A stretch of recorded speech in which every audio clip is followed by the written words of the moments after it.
Bismillahirrahmanirrahim. Assalamualaikum warahmatullahi wabarakatuh. Alhamdulillah wasyukurillah. Sahabat sekalian, pada kesempatan kali ini saya akan membahas tentang wanita yang haram dinikahi. Sahabat sekalian, dalam video sebelumnya saya pernah menyampaikan tentang syarat rukun nikah. Dan salah satu syarat dari calon pengantin yang akan melaksanakan pernikahan adalah bukan mahram calon pengantin. Di sini mahram berkaitan dengan orang atau semua orang yang haram untuk dinikahi karena sebab keturunan, persusuan, dan pernikahan.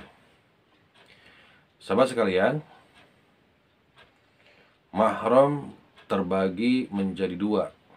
Yang pertama mahram mu'abbad, yaitu orang yang tidak boleh dinikahi selamanya.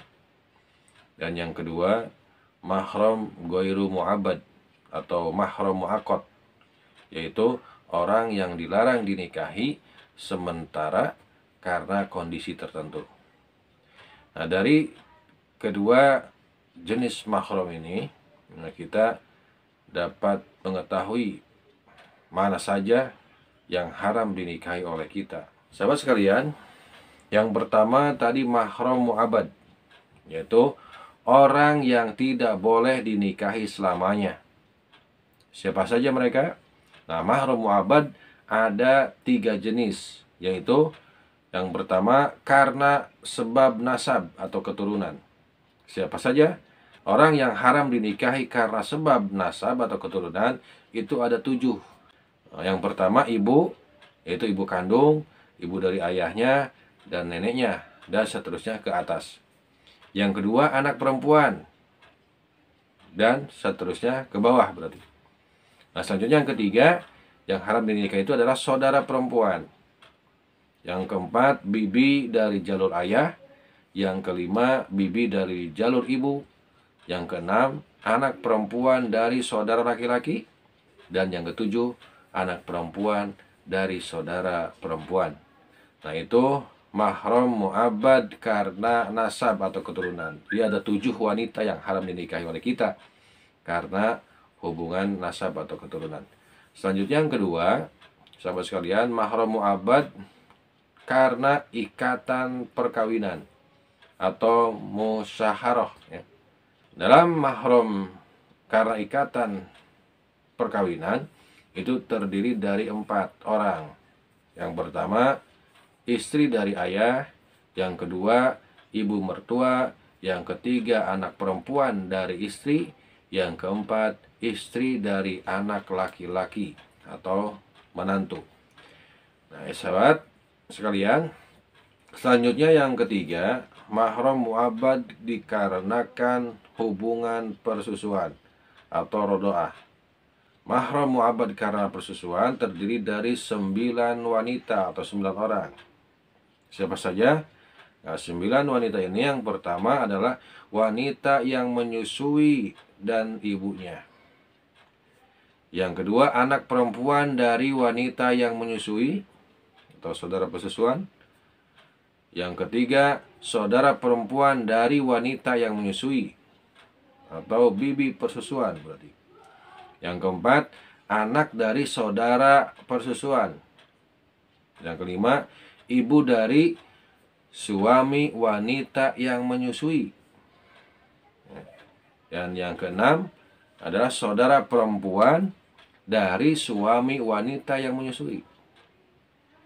Dan yang ketujuh anak perempuan dari anak laki-laki wanita yang menyusui. Dan yang kedelapan anak perempuan dari suami wanita yang menyusui. Dan yang kesembilan yang terakhir adalah istri lain dari suami wanita yang menyusui. Yaitu mahram mu'abbad karena persusuan. Jadi sahabat sekalian, untuk mahram mu'abbad, wanita yang haram dinikahi selamanya itu ada 20.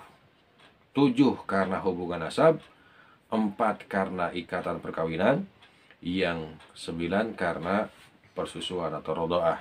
Selanjutnya sahabat sekalian, mahram yang kedua yaitu mahram mu'aqqad atau ghairu mu'abbad. Itu wanita yang dilarang dinikahi sementara waktu karena kondisi tertentu.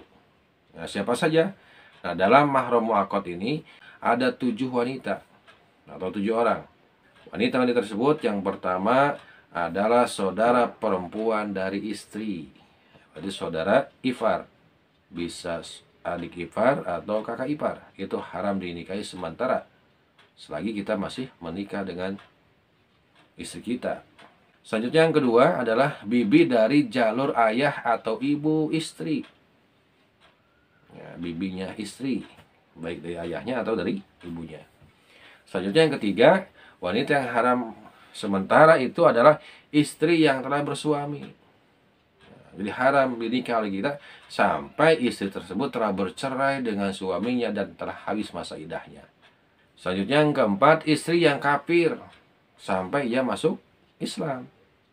Ketika masih kafir maka mahram haram dinikah oleh kita. Setelah masuk Islam maka tidak haram lagi untuk dinikah oleh kita. Selanjutnya yang kelima, wanita yang telah ditalak 3. Nah, untuk wanita yang telah ditalak 3 ini haram dinikah oleh kita sebelum menikah dengan laki-laki lain dan telah bercerai kembali dan masa idahnya habis. Itu baru boleh kembali untuk menikah. Selanjutnya yang keenam adalah wanita pezina. Wanita yang tukang zina, maka ini haram dinikahi oleh kita sampai wanita tersebut bertobat.